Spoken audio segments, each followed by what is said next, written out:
Welcome to Student Connections, where students connect with their community.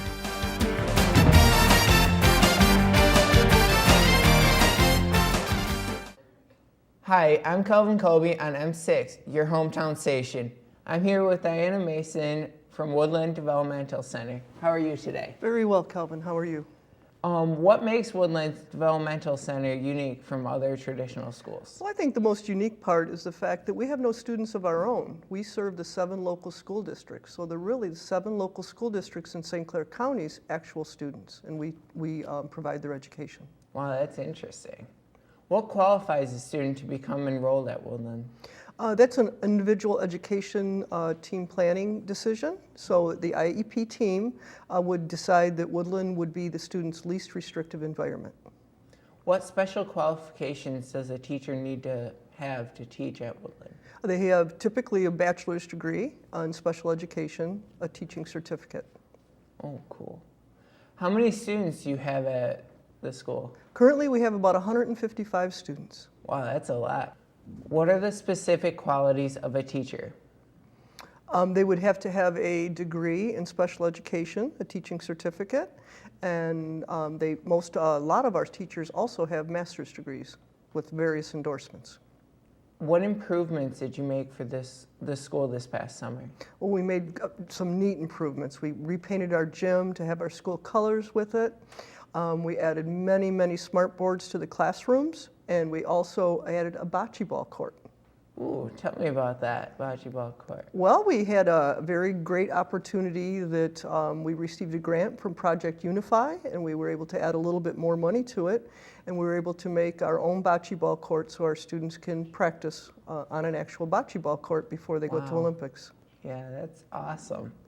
What type of curriculum do you have for the students? Well, our students do not follow the general curriculum. However, we still put them in front of the English language arts, the math, and the same things that other students do. And then also we give them a lot of experiences with life skills so they can be as independent as possible when they leave us. What type of fundraisers are you having this fall? Well, we just had one yesterday. It was our Fall Harvest Festival, and our parent-teacher organization sponsors this, and one of our families has a farm, and it's called Ginn Farms, and they bring out all kind of squash and pumpkins and all kind of fall items for the campus and for the public to buy. And actually, one more we have is a service community project that we're doing with students again this week, and it's for Hunter Hospitality Homes. And we are raising money to donate to Hunter Hospitality House, and there's 2 of them. So, and we're going to, if the students make over $200, then I have to go up on the roof. Where do the profits go from after the fundraising? Well, for the parent-teacher organization, they always give back to the school. Like we just had a kickoff for our ROAR project, and they paid for the ventriloquist who came out and did a nice presentation for the students about ROAR qualities. So they donate everything back to the staff and to the students for programming. All right. We'll be back after a short word from our sponsor.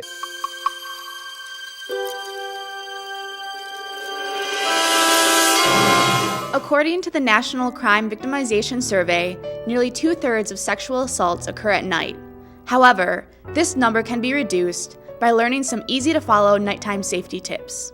Keep a cell phone, flashlight, and some form of ID on you at all times, especially at night, but don't carry a lot of money or valuables. If you're walking or running, plan your route and let others know where you're going. Try your best not to go out alone.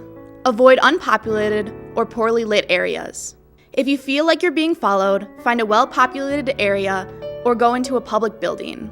Park in a well-lit area. If you notice any suspicious activity, call the police and find a safe place immediately. By following these rules, your nighttime travels can be safe and enjoyable. Hi, and welcome back to Student Connections on M6, your hometown station. I'm here with Diana Mason over at Woodland Developmental Center. Do you have after-school programs for the kids? Yes, we do, Kelvin. We have a walking club, we have decorating club, we have motor activities, training activities, we have young athletes program. We have many opportunities for students after school. Do you have any sports teams? Yes, we do. We go to many of the Special Olympic events like poly hockey, soccer, unified bocce ball, unified bowling, downhill skiing, alpine skiing, cross-country skiing, snowshoeing, track and field, swimming, many sports. Do you have extracurricular activities? Yes, we do. We have art class and swim class, music class, physical education class, and we have an entire barrier-free home out back called the Living and Learning Center, where students learn to be independent in a home. Oh wow, that's awesome. How do the students get involved in the community? Oh, many ways. We are out. We take our individuals out on community-based instruction. We also go to many vocational exploration sites. We have about 35 exploration sites. And then we also do community rec and leisure activities on Fridays. So they get many opportunities to access the community and enjoy the things in their home communities. How do the students qualify for the Olympics? Oh, anyone is welcome. Every student there is available or has the opportunity to be a part of Olympics if they choose to be. What type of events do the students participate in the Olympics? Many of the things that I mentioned as far as their sports activities, the bocce ball, the bowling, all of the things that I had mentioned previously, they have opportunities to be a part of. That's awesome. We'll be back after a short word from our sponsors. I remember the moment clearly. I'll never forget that moment. As long as I live. I realized at that moment, when we first saw the damage, these people really needed us. And I was going to make a difference, right here in my community. Together with local responders, we cleared trees and collapsed walls. We had to get to the family trapped beneath. As a citizen soldier, I made a difference. Be there for your community at NationalGuard.com. Always pay more than the minimum balance on my credit card. I just opened an education IRA for my kids. I never invest more money than I can lose. How are you saving for your future? Find out more great ways to save for your future and choose to save. I'm here with Diana Mason over at Woodlands. How long have you been principal at Woodlands?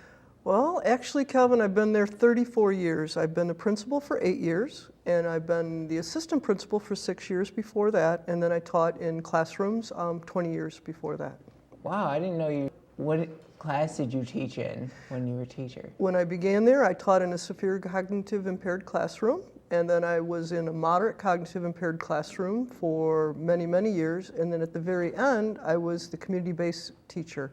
And we were based out literally in the community at SC4, and we would go to all of our various job sites and activities from there.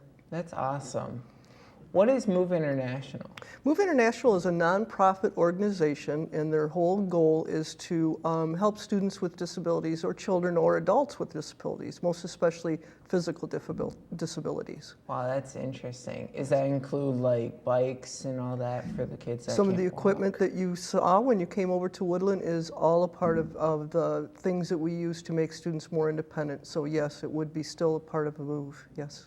What is this video with Move International about? Well, we made a video. We became a model site in 2005, and we were involved with Move in 2003.